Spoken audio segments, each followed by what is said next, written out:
안녕하세요. 오늘도 썰모아를 찾아주셔서 감사합니다. 구독과 좋아요, 알림 설정 부탁드려요. 오늘의 사연 읽어드릴게요.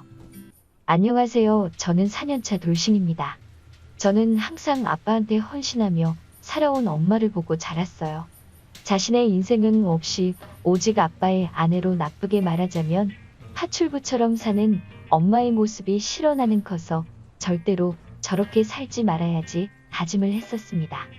엄마는 일찍 결혼하고 저희를 낳아서 제대로 된 직장 생활을 하신 적이 없으셨고 경제권을 아빠가 가지고 계시기 때문에 항상 아빠는 집에서 큰 소리치며 사셨고 엄마는 그런 아빠한테 굽히며 사셨어요. 그래서 저는 금전적 여유가 있어야 어디 가서 굽히지 않고 큰 소리치며 살 수 있다고 생각을 했기 때문에 중고등학교 시절 미친 듯이 공부에 전념했습니다. 제가 할 수 있는 거라곤 공부밖에 없었기 때문에 열심히 공부만 했어요. 그런 노력 끝에 저는 명문대에 들어갈 수 있었고 재학 기간 내내 장학금을 받으며 우수한 성적으로 졸업을 했습니다. 졸업 후 저는 대기업에 입사를 했고 엄마는 그런 저를 자랑스러워 하셨습니다. 물론 아빠도 마찬가지였어요. 대학 교수였던 아빠는 밖에서는 누구에게나 친절하고 배려 넘치는 사람이었지만 집에서는 굉장히 권위적이고 여자를 무시하는 경향이 있었어요. 그래서 저는 그런 아빠가 싫었습니다. 그래서 결혼을 하게 된다면 아빠 같은 사람은 절대 만나지 말아야겠다고 생각했어요. 하지만 이런 생각에도 불구하고 저는 남자들한테 쉽게 마음을 열지 못했어요. 아무래도 아빠가 엄마한테 하는 모습들을 보고 자란 게 큰 트라우마로 작용했던 것 같아요. 대부분 남자들은 남성적인 모습과 허세를 부리기 마련인데 저는 그러면 일단 거부감부터 들었습니다. 저 사람도 분명 여자를 무시하고 권위적으로 강압적으로 나를 대할지도 모른다는 생각이 들었거든요. 그러한 이유로 저는 쉽게 이성을 사귀지 못했고 그렇게 저희 20대를 보냈습니다. 시간이 흘러 30 중반이 되고 나서 괜찮은 남자를 만나게 되었어요. 지적이면서도 유머 감각도 뛰어난 남자였습니다. 무엇보다도 말 한마디 한마디에서 친절함과 진정성이 묻어났어요. 그래서 만나면 만날수록 이 사람이 좋아졌고 이런 사람이라면 미래를 함께 할 수 있겠다는 확신이 들었습니다. 그동안 봐왔던 남자들과는 확연히 달랐어요. 항상 제 의견을 존중해 주었고 배려심도 많았어요. 저는 그런 모습에 혹해서 짧은 만남에 급하다면 급하게 결혼을 진행했습니다. 역시 결혼은 현실이었던 걸까요? 결혼을 하고 나니 그 사람의 실체가 드러나기 시작했습니다. 남편은 심각한 마마보이였어요. 저는 그걸 결혼하고 나서야 알게 됐지 뭐예요. 하루는 뜬금없이 이사를 가자더라고요. 이제 막 결혼해서 들어온 신혼집을 빼서 이사를 가자니 이게 말이나 되는 소리예요? 계약 기간도 한참 남았는데 갑자기 이사를 하면 손해가 얼만데 이 사람이 왜 이러나 싶었죠. 남편이 이사를 가자는 이유는 시댁 근처로 가는 게 좋을 것 같아서래요. 뭐 시댁 근처로 이사를 가자고? 갑자기 왜? 우리 여기 들어와 산지 몇 개월도 안 됐어. 처음에 신혼집 구할 때 회사랑도 가깝고 버스랑 전철역도 가까워서 교통도 편리하고 좋다며. 근데 무슨 이사야. 여긴 엄마네랑 멀어서 엄마가 우리 둘 다 일하는데 뭐 좀 챙겨주고 싶어도 오고 가는 게 너무 힘들어서 아무것도 못 해주겠대. 엄마 옆에 살면 반찬도 매번 가져다 주시고 얼마나 편해. 그러니까 어머님 때문에 이사를 가자는 거야. 반찬 안 가져다 주셔도 돼. 내가 해도 되는 거고 요즘 반찬 가게가 얼마나 잘 되어 있는데 어머님도 힘드시게 안 챙겨주셔도 된다고 그래. 나는 엄마가 해주는 집밥 먹고 싶어. 너는 일한다고 늦어서 나도 저녁 먹고 들어오거나 반찬 사온 거로 먹는데 내 입맛에도 안 맞아. 그리고 엄마가 챙겨주신다는데 서운하시게 어떻게 하지 말라고 하냐? 그 일로 남편과 며칠을 싸웠는지 몰라요. 남편은 제가 우리도 독립을 해서 한 가정을 이뤘으면 우리가 알아서 살아야지. 왜 어머님 힘드시게 도움을 받으려고 하냐? 얘기하면 그런가 하면서 수그러들었다가도 어머님이랑 연락만 했다 하면 다시 말이 바뀌더라고요. 그래서 자꾸 어머님 말 한마디의 태도가 확확 변하는 이런 사람이랑 계속 같이 살아야 하나 싶었습니다. 자기야, 지금 이사 가면 손해가 얼만지 알아? 집주인이 안 된다고 하면 그것도 문제고 우리 이사 비용도 그렇고 생각할 게 한두 가지가 아니야. 나도 이사 비용 때문에 엄마한테 얘기해봤는데 엄마가 보태주시겠대. 집주인이 당장 전세금 못 준다고 하면 그 돈 언제 받게 될지도 몰라. 계약 기간이 한참 남았다고 우리가 가고 싶다고 해서 마음대로 갈 수 있는 게 아니라고. 아, 그런 거야. 나는 몰랐네. 머리를 극적이면서 어떻게 하지 하는데 진짜 답답하고 숨이 턱턱 막히더라고요. 사람 좋은 줄만 알았던 모습들이 그냥 바보같이 멍청했던 거였어요. 이사 문제 관련해서는 그렇게 해결되나 싶었는데 남편이 밤에 와서는 딴소리를 하더라고요. 전세금 당장 못 받아도 괜찮을 것 같아. 엄마가 돈 해주시기로 했어. 왜 자꾸 말이 바뀌는 거야. 그렇게까지 해서 꼭 이사를 가야 해? 그리고 전세금 묶여있는 채로 어머님한테 돈 받아서 이사를 해야 되는 거야? 무슨 상관이야. 어차피 엄마가 해준다는데 그냥 우리는 이사하면 되는 거지. 진짜 말이 너무 안 통하고 무조건 대화의 끝은 이사 가자여서 도저히 안 되겠다 싶었어요. 그래서 저는 시댁에 가는 날 시어머니랑 단판을 지어야겠다고 생각했습니다. 시댁에서 점심을 먹고 남편은 잠깐 친구한테 뭐 받으러 갔다 온다고 만나러 나갔고 저는 이때다 싶어 어머님한테 얘기했습니다. 어머니, 저희 그냥 지금 사는 집에서 계속 지낼게요. 저희 출퇴근하기에도 너무 편하고 계약 기간도 많이 남아있어서 세입자 못 구하면 전세금 언제 돌려받을지도 모르고요. 넌 니들 출퇴근하기 힘든 것만 생각하고 늙은 시임이 힘든 건 생각 안 하니? 그리고 돈은 내가 해준다는데 뭐가 문제야? 어머님도 말이 안 통한다 싶었어요. 왜 남편이 자기 엄마만 만나고 오면 말이 달라지는지 알 것 같았습니다. 그리고 더 웃긴 건 그 다음이었어요. 듣자 하니 넌 이 남편 아침밥도 안 챙겨준다며? 바쁘다고 저녁도 잘 안 준다면서 네가 그럼 집에서 도대체 하는 게 뭐니? 고작 빵 쪼가리에 우유에 뭐 말아먹고 다닌다는데 내가 얼마나 억장이 무너졌는지 아니?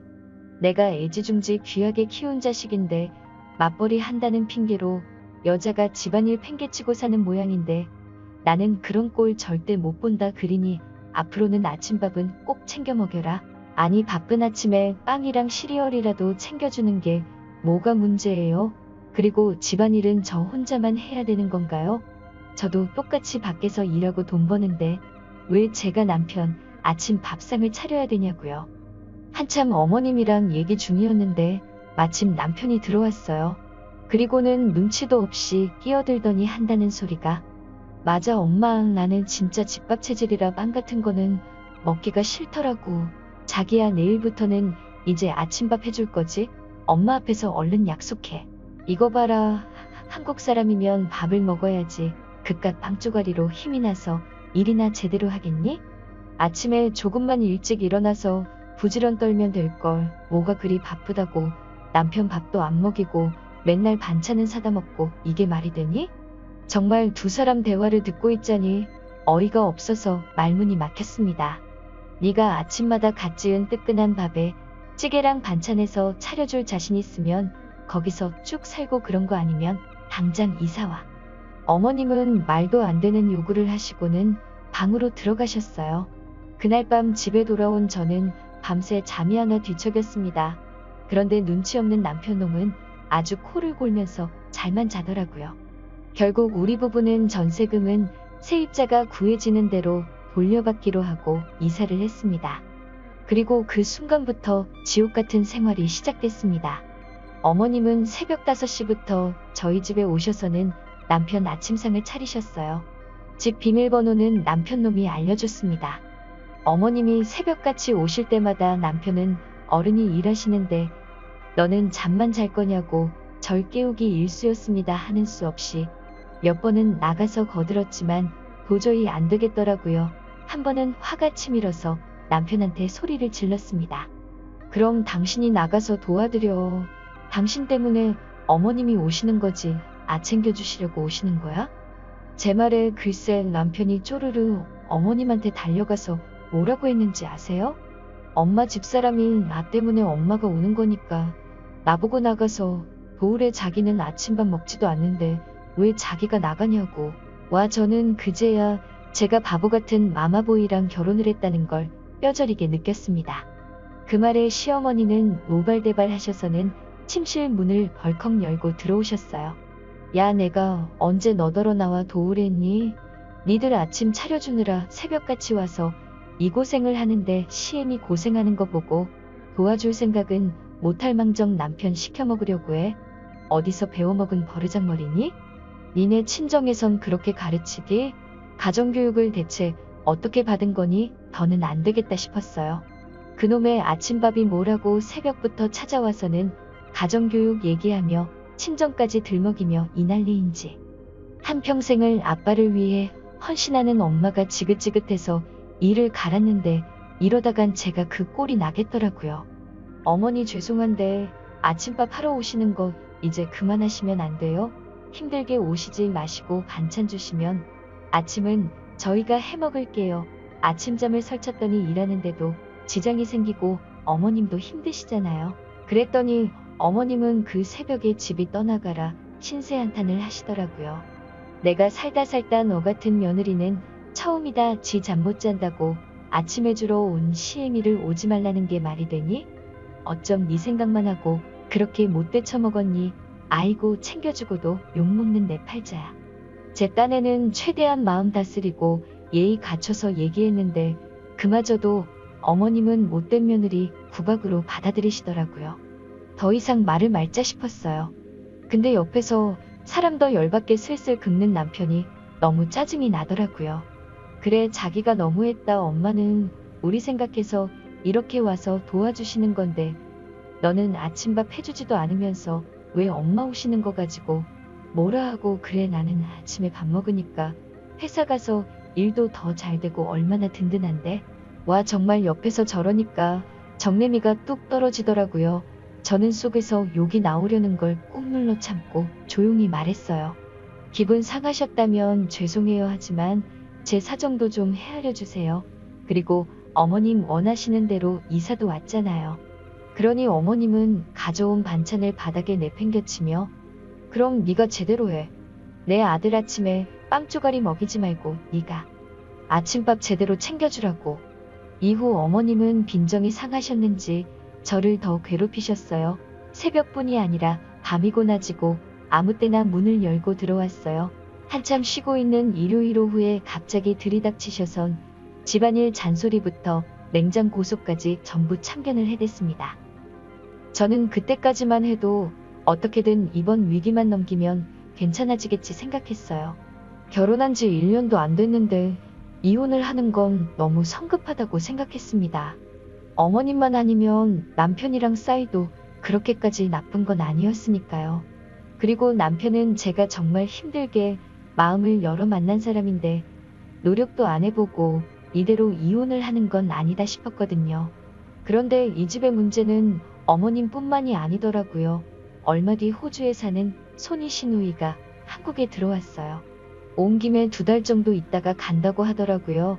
저는 어머님이 불러서 시댁에 갔어요. 시누이가 잡채랑 닭강정이 먹고 싶다고 했다면서 부디 집에서 만들어 먹인다고 저를 부르신 거예요.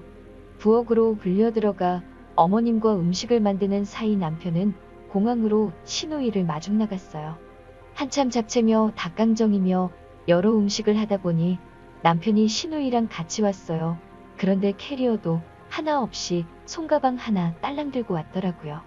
해외에서 들어온 사람이 아니라 마치 잠깐 어디 나갔다가 온 사람처럼요. 수상한 건 그뿐이 아니었어요. 공항에서 왔다고 하기엔 남편이 마중 나갔다가 오는 시간이 너무 짧았거든요. 못해도 1시간 반은 좋게 걸릴 거리를 30분 조금 지나왔다는 게 아무래도 이상했습니다. 자기야 공항에서 온 거 맞아. 주말이라 차도 많이 막혔을 텐데 어떻게 이렇게 빨리 왔어? 얘기하니 남편은 당황한 기색을 하며 눈을 굴리고 어머님을 쳐다보더라고요.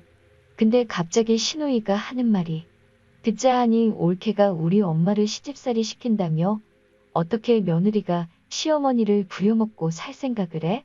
우리 엄마 시집살이 같은 거 안 시키는 사람인데 올케가 되려 시어머니를 부려먹어? 나 옳게 행동 거지 감시하려고 한국에 들어온 거니까 앞으로 가고 단단히 해. 내가 지켜볼 거야. 신우이가 저를 보고는 다짜고짜 이러더라고요. 어찌나 황당하던지. 형님 뭔가 잘못 알고 계신 모양인데요. 제가 어머님을 부려먹다니요. 그런 적 없어요. 혹시 아침밥 가지고 그러시는 거라면 그건 어머님이 남편 생각해서 원해서 하신 일이에요. 저는 몇 번이나 힘들게 그러지 마시라고 말렸는데 제 말은 통 안 들으시네요. 그러자 어머님이 식탁 위에 있던 국자를 바닥에 집어던지셨어요. 너 그 입 좀 다물면 안 되겠니? 방금 호주에서 신우이를 들어오지도 못하게 현관 앞에 세워두고 그게 할 소리야? 아휴 오느라 힘들었지. 일단 들어와서 밥부터 먹자. 배고프겠다. 쟤하고는 말하다 보면 분통 터져서 밥 먹다가 체한다. 밥 다 먹고 천천히 얘기해. 순간 싸한 기분이 들었어요. 이 집 식구들이 저만 빼놓고 뭔가 작당을 꾸미고 있다는 생각이 제 머릿속에 가득 차더라고요. 그리고 그 생각은 틀리지 않았습니다. 상을 차리는데 신우이가 냉장고에 들어있는 밑반찬이며 찬장의 그릇까지 너무 능숙하게 찾아 꺼내더라고요. 몇 년 만에 친정에 온 딸이라고는 생각되지 않았어요. 그때 알았습니다. 이 사람들은 마음을 열고 기다린다고 가족이 될 수 있는 사람들이 아니란 걸요. 그리고 식사가 끝나갈 무렵 신우이가 밑밥을 깔기 시작하더라고요. 엄마 호주 부동산에 투자 안 할래? 브리즈번에 대규모 주택단지가 들어서는데 거기가 요즘 난리도 아니야. 중국인들이 돈다발 들고 찾아와서 줄을 선다니까. 다행히 우리 그이가 그쪽에 아는 사람이 있어서 좋은 걸로 하나 떼어준다 그랬어. 들어보니 너네 전세집 내놨다며? 그 보증금 받으면 투자해보면 어때? 이거였어요. 신우이가 한국에 온 건 손 놓고 있다가 눈 뜨고 코 베일 판이었습니다. 어머 형님 그 보증금은 엄연히 오빠랑 제 건데 그걸 왜 맘대로 투자를 하라 마라 하세요? 그리고 호주 부동산 꺾인 지가 언젠데 투자 얘기는 그만하시고 한국에서 재밌게 놀다 가세요. 오랜만에 어머님이랑 맛있는 거 먹고 여행도 좀 다니시고요. 옳게 말이 좀 그렇다. 엄연히 그 집은 우리 엄마가 해준 집안이야. 왜 옳게가 난리야? 아무리 사람이 염치가 없어도 그 돈이 옳게 거라 그러는 건 좀 아니지.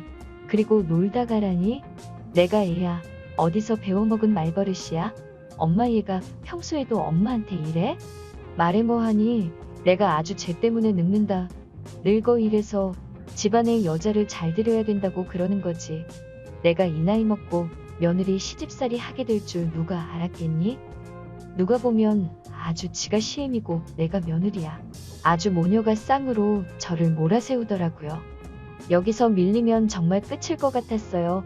오늘은 무슨 일이 있어도 결판을 내야겠다 싶었습니다. 근데 남편놈은 슬그머니 눈치 보며 자리를 피하지 뭐예요. 혹시나 제가 내 편 들어달라고 할까봐 제 눈치를 슬쩍 보면서 은근히 저랑 거리를 두고 앉더라고요. 이런 걸 남편이라고 믿고 살았다니 정말 제 발등을 찍고 싶은 심정이었어요. 이런 사람 믿고 결혼을 그렇게 빠르게 한 게 후회스러웠습니다. 그래도 어떡하겠어요. 이런 남자를 고른 게 바로 저인걸요. 저는 밥숟가락 내려놓고 가방이랑 옷가지를 챙겨들었습니다. 그리곤 시댁 식구들 보란듯이 얘기했어요. 이 집에 더 있다간 혈압 올라서 쓰러질 것 같으니 저는 이만 돌아갈게요. 그리고 당신은 여기서 있고 싶으면 있어. 오랜만에 만난 누나랑 그렇게 좋아하는 어머님 음식 실컷 먹으면서 있으면 되겠네. 그렇게 시댁집 문을 나서는데 뒤에서 펄펄 뛰며 제 욕을 하더라고요. 그러거나 말거나 저는 뒤도 안 돌아보고 나왔습니다. 나와서 바로 이혼 전문 변호사부터 찾아갔어요. 변호사와 상담을 하며 일단 전에 살던 집 전세금으로 들어간 제 돈부터 돌려받고 싶다고 했어요. 그래야 저도 이혼해서 작은 방이라도 얻어 생활을 할 수 있으니까요. 변호사는 어차피 이혼 전에 부동산과 은행 예금은 기본적으로 조사해야 하니 다시 연락 주겠다고 하더라고요. 결국 그날 밤 남편은 진짜 집에 오지 않았어요. 안 봐도 뻔하죠. 시어머니랑 시누이가 못 가게 했을 거예요. 남편은 월요일 퇴근 후에야 집으로 왔습니다. 제 눈치를 살피며 서재에서 자더라고요. 그런데 얼마 뒤 엄청난 걸 발견했어요.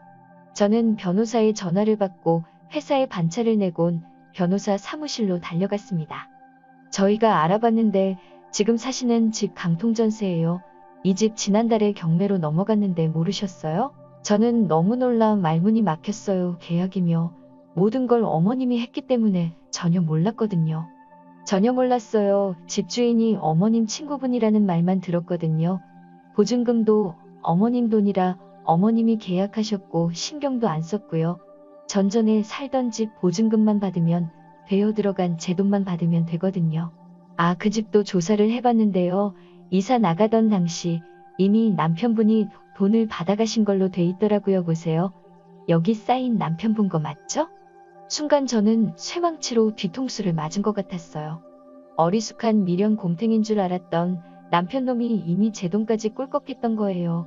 그런데 그 순간 머릿속에 떠돌던 조각들이 하나 둘 제자리를 찾아가기 시작하더라고요. 모든 건 시누이에서 비롯된 거였어요. 시누이는 뜬금없이 한국에 들어온 게 아니었죠. 이미 몇 개월 전부터 어머님과 짜고 저희 전세집 보증금을 털어먹을 생각을 했던 거예요. 지인의 깡통 전세집에 저희를 밀어넣고 시누이를 불러들여 투자니 뭐니 가짜 명분을 내세워서 전세금을 빼돌리기 위한 수작이었던 거예요. 변호사님, 그럼 저는 이제 어떻게 해야 돼요? 저는 떨리는 목소리로 물었어요. 그러자 변호사가 그러더라고요. 우선 이혼 소송을 하면서 재산분할 청구를 합시다. 그리고 시댁 식구들도 사기죄로 고소하는 게 좋을 것 같아요. 그래야 돈도 찾고 이혼 소송도 유리할 거라고 하더라고요. 하지만 저는 그 정도로는 남편놈과 그 집안 사람들한테 분이 안 풀릴 것 같았어요. 그래서 이 쓰레가 같은 것들 제대로 엿먹이자 결심했습니다. 어머님이 가장 소중하게 생각하는 걸 부숴버리자고요. 변호사와 소송 관련 상담을 하고 있는데 마침 시누이한테 전화가 오더라고요. 전화를 받았습니다. 만나자고 하더라고요. 전처럼 저를 잡아먹으려는 목소리가 아니라 저자세로 나오더라고요. 올케가 이러니까 꼭 내가 동생 부부 사이 갈라놓은 것 같잖아. 나 그럴 생각 없어. 그냥 다 같이 잘 지내자는 뜻이었는데 올케가 오해했나 보다. 우리 오해는 풀고 잘 지내보자. 응? 제가 이혼한다고 그럴까봐 미리 선수치는 것 같았어요. 하지만 지금 당장 달콤한 말로 살살거린다고 유야무야 넘어갈 죄가 아니죠. 지피지기면 백전백승이라고 일단 시누이 얘기부터 듣고 작전을 짜기로 했습니다. 그래서 약속을 잡았죠. 만나기로 한 카페에 가보니 시누이가 먼저 나와 있었어요. 세상 변했다고들 해도 이혼은 안 하는 게 최고지. 사람 만나는 게 쉬운 게 아니잖아. 나도 결혼해서 살아보니까 별일들이 다 있더라. 이게 다 가족이 돼가는 과정이야. 시간 지나고 보면 이런 것들 다 별거 아니더라고. 그러니까 올케도 마음 풀고 우리 앞으로 잘 지내보자. 우리 가족이잖아. 가족 좋다는 게 뭐겠어. 휴가 때 호주에도 놀러오고 그래서 말인데. 전에 말했던 투자 말이야. 진짜 다신 없을 좋은 기회거든. 전세 보증금에 올케 돈도 들어갔다는 거 오늘에서야 알았어. 알았으면 내가 그랬겠어. 그러니까 이참에 올케도 남 믿고 한번 투자해봐. 올케도 남들한테 떵떵거리고 살아봐야지. 언제까지 남 밑에서 일만 할 거야. 입에 침도 안 바르고 거짓말을 하더라고요. 진짜 얼굴색 하나 안 변하고 거짓말을 하는데 그 가증스러운 얼굴에 물을 쏟고 싶었지만 꼭 참았어요. 시누이한테는 생각해 보겠다고 하고 자리에서 일어났어요. 그날 밤 퇴근한 남편은 진우나랑 통화를 했는지 저한테 살살거리며 제 비위를 맞춰주려고 하더라고요. 그래, 이렇게 방심하게 하고 엿먹이면 더 큰 충격받을 것 같아서 받아주는 척 했습니다. 그리고 일주일 뒤 시누이가 갑자기 호주로 돌아간다고 하더라고요. 그래서 온 식구가 공항으로 배웅을 나가기로 했습니다. 저도 회사에 연차를 내고 공항에 함께 갔어요. 눈물의 이별식까지 하면서 가려고 하는 시누이는 잠시 후 공항 경찰손에 이끌려 출국장을 되돌아 나왔어요. 어머님은 깜짝 놀라 이게 무슨 일이냐며 뒷목을 잡고 주저앉으셨습니다. 아니, 이게 무슨 일이야. 내 딸이 뭘 잘못했다고 끌고 가 하며 일어나 공항경찰한테 달려들어 차라리 자기를 끌고 가라고 생떼를 쓰셨어요. 남편은 어리둥절한 표정으로 이러지도 저러지도 못하고 서 있었어요. 어머니 뭘 잘못했는지 모르세요? 형님 지금 사기죄로 고소당해서 출국금지 당한 거예요. 어머님 저 몰래 전세보증금 빼서 형님 주셨죠. 형님 아주 집안 어른들이며 지인들한테 호주 부동산 투자 명목으로 엄청 땡겼더라고요. 근데 그거 아세요? 형님 부부 호주에서 교민들 상대로 사기치고 등 처먹다 걸려서 한국으로 하부금 구하러 들어온 거. 그래서 제가 사기죄로 고소장 넣고 경찰에 신고했어요. 어떻게 자기 엄마까지 속여가며 사기칠 생각을 할 수가 있나 몰라. 이래서 가정교육이 중요한가 봐요. 그쵸 어머니? 저는 어쩔 줄 몰라 하는 시댁 가족들을 비웃으며 친정으로 왔습니다. 그날 이후 시댁은 아주 풍비박산이 났어요. 제가 시댁 친척들이며 지인들한테 연락해서 시누이 사기 행각을 알렸거든요. 어머님의 아픈 손가락인 큰딸이 범죄자가 되게 생기니 어머님이 남편이랑 저희 친정까지 찾아왔더라고요. 무릎 꿇고 두 손 싹싹 빌며 고소를 취하해달라고 부탁하는데 저는 당연히 거절했죠. 미쳤어요? 누구 좋으라고 취하를 해주겠어요? 그리고 제가 취하한다고 한들 그 많은 사람이 사기를 당했는데 그 사람들은 가만히 있겠어요? 제가 거절을 하자 어머님은 표정을 싹 바꾸더니 제 머리채를 잡으며 저한테 욕을 퍼부으시더라고요. 그 모습을 본 저희 엄마가 물컵에 있던 물을 뿌리고 배추 절이는 굵은 소금 한 포를 가지고 와서 시어머니한테 뿌렸어요. 소금 뿌리면서 정신 차려 이 미친 늙은 여자야. 어디 감히 남의 귀한 딸한테 욕짓거리야. 딸이랑 같이 감옥 가기 싫으면 당장 우리 집에서 나가. 이놈도 마찬가지야. 이 덜 떨어진 마마보이 자식지 마누라 하나 못 지키고 그저 지 엄마 말에 이리저리 끌려다니는 게 무슨 남자라고 당장 나가. 결국 모자는 씩씩거리며 저희 집에서 쫓겨났고 그 후로는 찾아오지도 않았어요. 그 후로 저는 거의 1년을 가까이 법원에 들락거렸습니다. 그래도 어쩌겠어요. 제가 사람 보는 눈이 없어 결혼하고 생긴 일이니 제가 정리를 해야죠. 그렇게 한참 지나 드디어 모든 재판이 끝이 났고 저는 승소했습니다. 제가 냈던 보증금은 물론 위자료까지 받아냈어요. 그리고 형님은 현재 형무소에 수감 중이에요. 어머님은 늦음하게 징역 사는 딸내미 수발까지 들게 되었네요. 남편놈은 엄마 때문에 자기 인생 망쳤다고 법원에서 생난이를 치고 난동을 부리다가 구류 5일에 유치명령 5일을 받고 구치소에 있어요. 남편놈은 엄마랑 연 끊고 살겠다고 자기가 잘못했다고 용서해달라고 비는데 무시해버렸습니다. 이제 저는 온전히 자유의 몸이 되었습니다. 물론 이혼녀라고 하면 주변 시선이 조금씩 달라지는 게 느껴지기는 하지만 저는 이혼하길 잘했다고 생각해요. 잘못된 길로 들어섰다면 끝까지 가볼 게 아니라 돌아 나오는 게 방법이라고 생각합니다. 저의 짧았던 결혼 생활은 제 인생에서 가장 뼈아픈 기억으로 남을 것 같아요. 하지만 저는 이 경험을 발판 삼아 더 단단한 사람이 되도록 멋진 사람으로 살아갈 생각입니다. 제 얘기 들어주셔서 감사해요. 오늘의 사연 여기까지입니다. 오늘도 들어주셔서 감사해요.